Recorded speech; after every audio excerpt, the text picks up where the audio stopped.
السلام عليكم ورحمة الله وبركاته. حياكم الله أخوتي وأحبتي.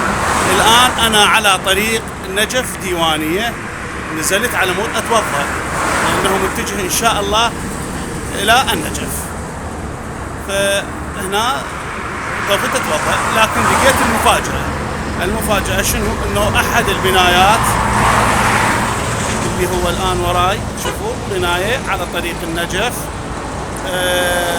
تسمى بالمعجانة. المعجانة شنو؟ تفضل يعني. شوف هاي المعجانة، دخل ضريح ويعني انه فد جو روحاني مخليه بحيث انه يكسب الزائرين. شنو المعجانة؟ تفضل هاي المعجانة وراي، شوفوا هاي المعجانة مكتوب فيها يا حسين يا حسين، مكتوب بمن؟ بهاي المعجانة. أهم شيء هذا صندوق التبرعات والهدايا من أجل ذيك المعجانة اللي هي الوزن مالتها ما يطلع له كيلو فافون، مكتوب بها يا حسين. خوش بالله عليكم، إلى متى إحنا نبقى بهاي الخرافة؟ إلى متى نبقى بهاي الخرافة؟ أقسم عليكم بالله الواحد الأحد، المعجانة أفضل أم الحسين أفضل؟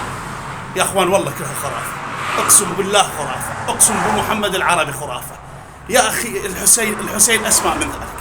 الحسين ابن علي بن أبي طالب، الحسين مصباح الهدى، الحسين إمام إن قام وإن قعد، الحسين مفترض الطاعة، الحسين بطل الأبطال، لكن الحسين ما يطلع لي بمعجانة.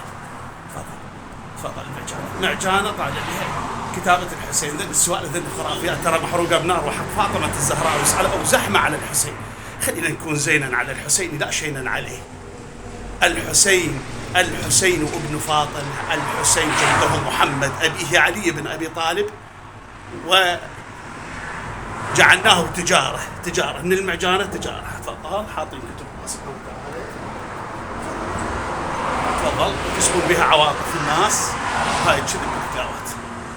أسأل من الله يهديني ويهديكم محمد وآل محمد.